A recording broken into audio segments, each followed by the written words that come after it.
Hi, in this explainer video, I'll try to explain what ReadCircles is trying to do, what is the platform for, and explain to you the overall concept.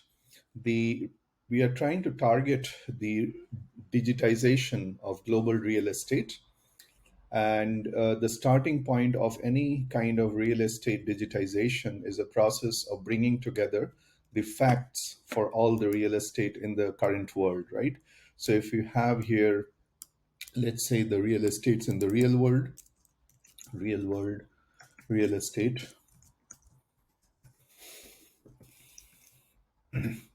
and what you want to do is you want to transition this real world real estate into a digital format,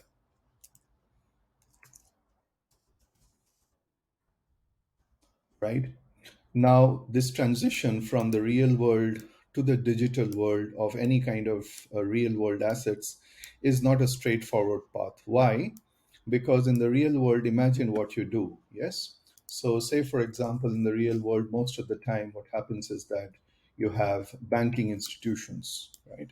So, you have banking institutions who are dealing with the credit supply. So, they supply money so that you can buy your houses, right? So, they feed into the real world ecosystem where they control much of the credit, right?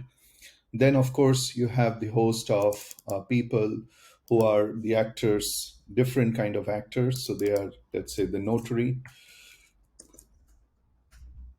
Then you have real estate agents,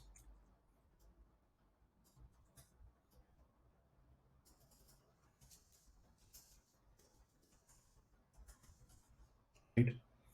And then you have people who are the lawyers,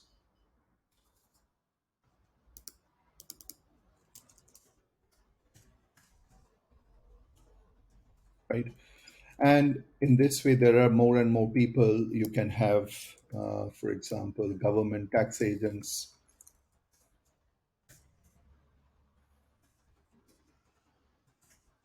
And each of these actors, let's say, have their own role to play in this real world um, um, uh, dealings with the real estate, right?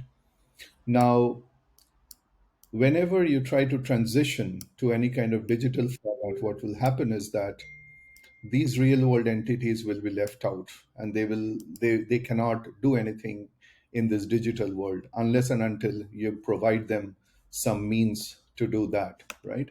So what they need is a pathway for transitioning from the real world into a digital world. Yes. So they need some kind of construction where, or a bridge, you can say, where this transition needs to happen. So bridge transition, right? Now, most of the time you'll see that this transition is not straightforward. Now, how do these people deal with the real world real estate? It's a physical object, and in this case, you have different agents who are trying to deal with it. Most of the time, what you have is that they have a lot of paperwork, right? So they have a host of paperwork here. And through this paperwork, basically what they do is they try to have legal agreements. Yes, so the law plays a very important role in real estate. Yes.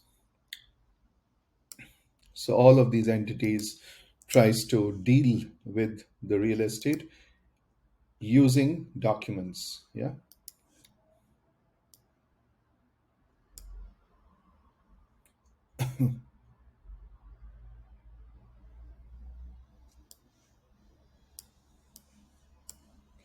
Now, this is a very cumbersome process, if you understand, right? So this, whenever, and these are real estate, real world, real estate documents, and on this entire, all these entities actually deal with some form of documentation, right? Now, when you transition to the digital real estate, and they have this problem is that how will you transition this entire ecosystem that stands here onto the digital real world, digital real estate? So then, once you transition, you should have all the information that helps you to do further transactions with this real world entity. Yes. Now, what happens in this case is that there are two kinds of um, loops where we call it a verification loop. So each of these documents that are provided, they are notarized. So what happens is that these real world entities undergo some sort of a verification thing. Whenever you, for example, want to go and take a credit against your real estate into the bank, what are the processes that you follow, right? So there's a host of processes. Primary among them is that you say, okay, I own the prove ownership of this real estate, right? Then once you have proven ownership, the second step that you have to prove is that prove non-liability. Means that you don't have any loans against your current asset. If your loans exceed the amount of value of your real estate, it's not your real estate anymore, right? So you prove ownership, then you prove non-liability, and at the end, if you do that, then possibly the bank will say, okay, we can lend against asset, right? And in this case, too, what happens is that the documents that you have here, they are taken of ownership by the banks themselves. So lend against the asset, and what the next step that the banks do is that say, fine, you want to lend against your asset, please give us the documents. So in this case, the banks say, okay, um, we will take ownership of all your documents. Yeah, so the banks essentially take ownership of your documents.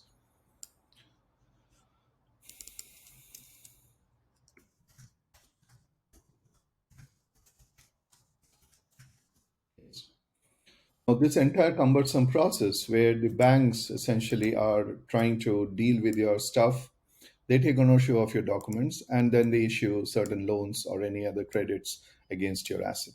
Yes. Now, this is the normal, let's say, process which is done currently. And it's entirely controlled, this entire process is controlled by the banks in 90% of the cases. Yes, 90 plus percentage of the cases. Why? Because the banks have the power to, let's say, print credit, right? Print money, and then they provide you credit at a percentage of interest, which is the earnings, right? Now, this entire process, if you think of it and ask yourself that is this the best way always to deal with it? Um, the answer is that you will find the banks are taking more and more control of everything that you have. Why? Because once they have this credit, the amount of credit that they can charge is non-negotiable. More or less, what they say is what you have to pay, right? And secondly, this process is very slow and tedious. It's centralized. Now, it does not target also that ownership of your own documents are with you. You have given away your documents to the bank, right? And they control the entire thing. Now, secondly, is that every step of this one, for example, in proving of ownership, proving non-liability, lending against your asset, all these steps, while you when you have to prove ownership, you have to submit another set of legal documents, your identity documents and other things, right? So here you have to prove ownership docs, which kind of proves that yes, I'm the owner. Now, in this entire process, it varies from country to country, right? So, but this is the general process that's followed. And you see how many players are there. So, moment you have to prove ownership, what the banks have is that the banks have connection with this set of people.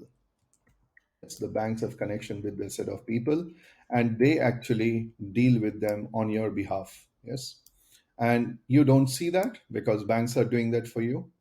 But on the other hand, each of these people actually are free to do their work in many other ways, unless and until the banks hide that relationship, right? Now, what ReadCircles is trying to do is precisely target this centralized process and say instead of dealing with the banks, you can now deal with this bridge that we are creating in order for this entire process to take place. Yes, and so basically, we are targeting a decentralization of this process, taking it away from the banking system and allowing all these functions that are being done in the real world to make them more efficient. So whenever this is where therefore ReadCircles comes into the picture. Yes. So the ReadCircles is trying to provide the crucial real world connectivity for the real estate to be digitized and all the things that you have in the real world taking it to the digital world, right? And the digital world is not a normal digital world, it's blockchain based. Yes. So think of it that this entire bridge that we are building is based on a blockchain. Yeah.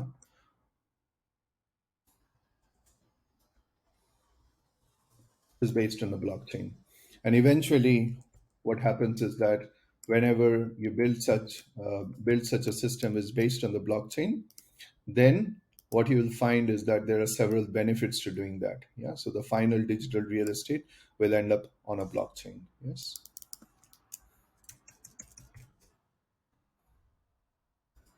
So take any kind of digital real estate, and what you do is you basically put that on the blockchain. Yes. Now, what are the advantages of doing that? Let's go through them one by one. Firstly, you see that each of these persons, when you go to the digital world, what will happen is that you will have wallets associated with them. This is how blockchain works. So blockchain says that fine, we are a financial network. So we are this blockchain says that I can carry out financial transactions. I don't need a banking system for that, right? And then each of these persons will get an wallet. Yeah. So this wallet is sort of the digital identity you can call. Yes. And a wallet because this actually has the power of holding financial asset which are tokenized, and secondly it also has the ability to do digital signatures because the private key which is actually controlling the signatures is inside this wallet, and they are unique from person to person. Yes. Now with this financial identity, what happens is that we have created a platform where we take these house documents, which are submitted by the people who are owning the assets, and these documents are digitized and they're signed digitally. Yeah. So in this case, what happens is that each of these persons signs these documents, and once they are signed it, they go into a digital format onto the blockchain, and these are stored digitally in the blockchain in an immutable way. So some of the properties which makes blockchain very useful is something called immutability. Yeah. So immutability means once committed the data into the blockchain, it cannot be changed so easily. Yes. And there are many other benefits that you can also store digital signatures associated with this asset. So asset itself becomes unchangeable, and also you can store digital signatures associated with this asset. Yes. So this taken together, that you have a document, you have digital signatures, you have immutability, then you say that okay, anybody can put documents because it's an open system. Anybody can put documents onto the blockchain. And so, what is the advantage of doing that? There is one point. So it's something called a garbage in, garbage out. Yeah. So it means that I can put any documents on the chain. That does not actually do much. But what happens is that if I am able to digitally verify all these documents that have been put onto the blockchain, and secondly, the signal somebody has actually viewed these documents before they are put onto chain, and these persons, they are digitally identifying themselves, for example, via some sort of KYC. So in this case, KYC provides a very important connectivity, right? So you have KYC for each of these persons.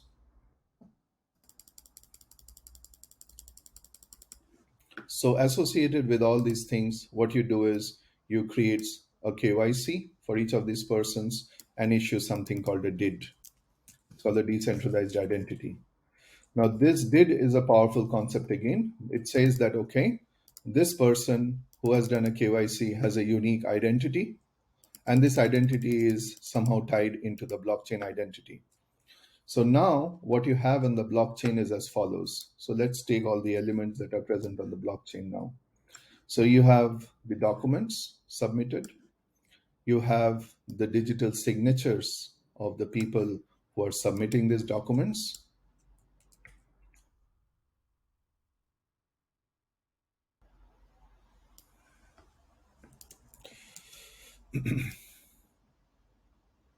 right?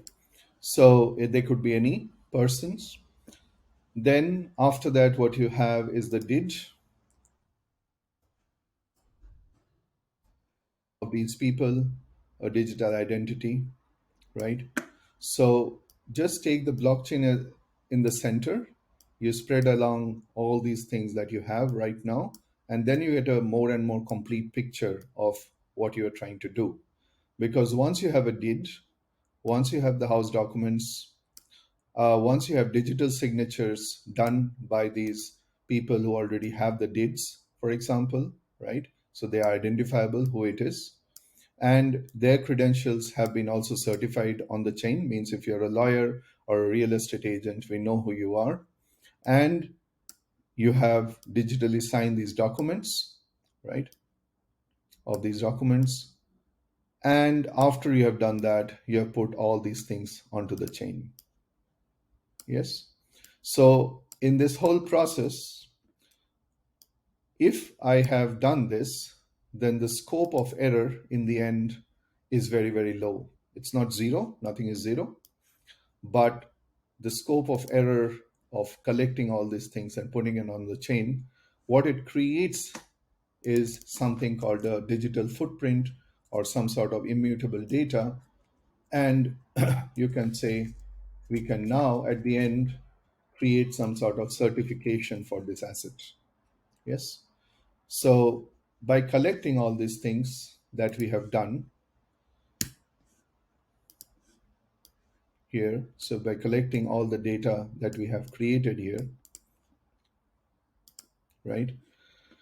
Then what we are going to do is, once you have collected all these things and put it onto the chain and created a certificate, so just by putting it, how do you put it on chain? In principle, what you say is that instead of directly saying that, we create a certificate, which is an on-chain certificate. Yeah, there are different names to it. I think the most common that you have heard of, it's called an NFT. Yeah. So the NFT, essentially what happens is that it's nothing but a data stored on the blockchain, and it's a form. It's on different chains. You can have different forms of NFTs, but essentially it allows you to store a data in such a way that anybody else can take a look at it, and not only that, it can be verified. Yeah, another name that is given to this kind of data is called verifiable credentials. Yeah, called VCs, verifiable credentials. So once you have created this form of data, then what happens is that others would want to look at it. So if imagine that you have a real estate, and the real estate, for example, is has a timeline. Yes. So imagine that you have a real estate which is kind of created here. So this is the origin, right? So this is the beginning of the real estate, and this is the end of the life cycle of the real estate. Yes. So this is where it was constructed. Construction. Yeah. So it's the beginning of the real estate and the end of the real estate construction of this real estate. So that is one thing. But you could also think of even a more further infinite timeline where when it is concerned with not real estate but with land, for example, which can run to infinity. It has no end, right? The earth remains, so therefore the land will remain. Yes, until unless there is some catastrophic destruction. So so this is for land, real estate, buildings, for example, right? And this is for land, right? Now, in most developed countries, there is a land registry, right, which is also again non-digital. It's in the paper format, right? So most of the times, again, what you end up is a host of documents somebody has to maintain, And same for the buildings, as we already said, a host of documents. Now, moment you replace these documents and say that, okay, I have documents, but they are digital, right? So they have a digital footprint. Let's say that there's a digital footprint of the documents. And so you have replaced, let's say, the normal real world documents with the one with a digital copy of it. Yes. And similarly here, you're replacing it with a digital copy of it. And not a normal digital copy, something that can be verified. Yes. Now you can say that, oh, okay, that sounds good, but isn't the government going to do that? Why do we need a platform for that, right? Now, yes, government in many cases uh, could take up the responsibility and do this entire digitization process, and at the end they will issue some documents, right? Digital copy of documents. The problem is that even then, when the government issues these documents, somebody like a notary, I have to verify it before it can be used by someone else. So if you have to form a company, for example, and you ask for documents for your house, they say, okay, you go to the government website, you download some documents, and you try to present it to this guy. He says, no, no, I'll not accept that. Why? I don't see a notary. I don't know whether it is true or not. You go to a notary, his dedicated task is to just put a stamp and he'll verify it, and then he will say, you see. So the verification of all these documents it's an important step which is outside the domain of the government, right? So therefore, now coming back again to this one, and this is a major mistake where people do, they think that, well, the government is in charge of doing this. Why are you trying to create a platform for doing that, right? The unfortunate thing is that whenever, even if you have the government, so let's say the government issues documents, right? And then after that, you need to use this for getting, for example, uh, any other external purposes. So you can say, you can use this for lending, or you can use this for forming some company formation, right, etc., right? um, Whenever you want to make this transition from taking the data from the government to the lending company, there will always be people that will be required, and this is a process called verifications. So this process is called verification. Yeah, secondary verification. These are called secondary verification, without which nobody will accept your documents, even they are issued by the government. Yes. So the extreme case would be, for example, if the government issues something which can be verified without the intervention of the notary and other third parties. And that is something called, as I said, a verifiable credential. So till the point the government can issue a verifiable credentials, you will always need notaries, right? So all the world, let's say the currently in the current system, very few governments do that.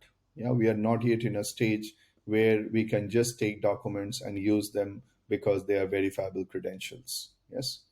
So therefore, the need for secondary verification is always going to be there in the foreseeable future till everybody transitions into some kind of verifiable credentials, which most of the time means that already the government and the whole countrywide they have adopted a blockchain as a method. There will be need for secondary verification, and once secondary verification is done, um, or VC's verifiable credential issued by the government, this kind of platform like ReadCircles is precisely trying to bridge this gap. It is trying to take all your real world documents, and they are trying to create something which can be used by lending institutions directly in order to issue lending, right? And it's a very critical step, because otherwise you will see many projects who are trying to, let's say, just say, okay, take a real world entity like this thing, get it verified outside, and just maybe just create an NFT data, fixed data, and let's do lending against it. Actually, it does not serve much purpose, because one of the things that will happen when we try to do, let's say, this kind of thing is that you will not have the entire picture, the entirety of the picture of a real world asset. But moment you have undergone this process, that you undergone digital signatures, you first of all have the entire ecosystem, including the real estate agents, notaries, government tax agents, and others already on the chain. You have all the documents on the chain which are verified by them, and they will issue a digital signature on these documents to prove their veracity. And finally, once you have all these things, you can actually put it onto an NFT, so that anybody else who now requires to see that what is the current state of a particular real estate, they can just look at this verifiable credentials or NFT, for example, right? And the advantage is that if, for example, what I do is I create an NFT, yeah, let's say that I've created an NFT for a building right from the beginning, right? So at the time of construction, what I do is I collected all these documents, I digitize them, and I have put that on chain, and I created a digital footprint for all these things, and I created a thing at the inception. Yes. So when I have done that right at the inception, then all I need to do is to update this data. Yeah. So what I will do is at any point of time, I'm going to update this data with new versions of the data and new versions of the metadata, and nothing gets erased. Yes. So introduce some changes here, introduce some changes there, introduce some changes there, and so on and so forth. Right.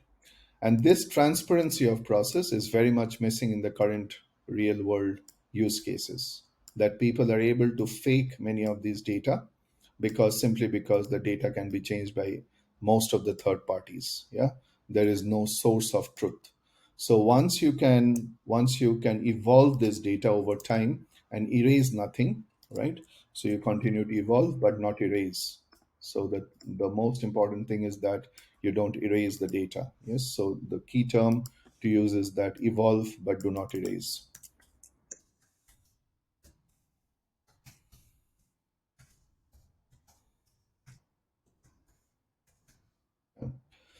So once you undergo this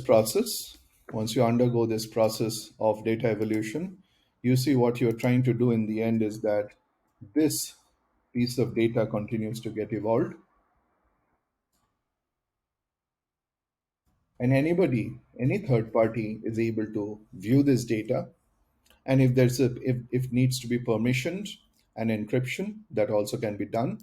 But at the end goal is that you maintain a continuous registry, a ledger, so-called a ledger of this entire data, and everything is very transparent on the chain.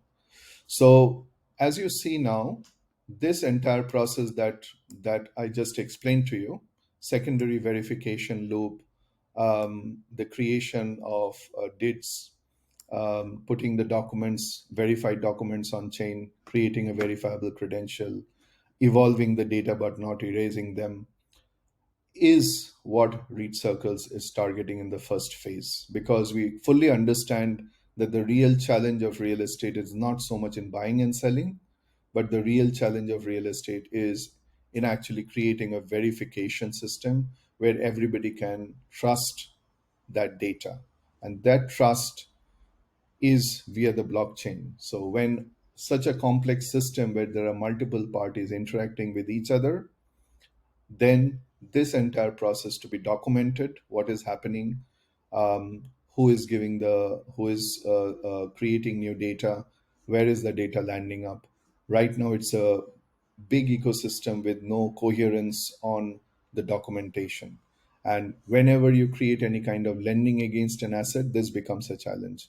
Now moment we do this evolution of data on chain, everything becoming transparent, based on this data, different instruments therefore can be created, all the lending instruments, right? So you can think of, once this data exists, based off this data you can create easily lending instruments, you could create synthetic assets, right? So and many other things. So there is a limitless. So basically, what you do is you take all the traditional financial system instrumentation, and you can translate it to the digital version of it, right? So this is a summary of what ReadCircles is aiming to do. It's a big goal. So we are creating a decentralized lending platform. Uh, but the first step of that is uh, creating a good data set of the real world assets onto the blockchain.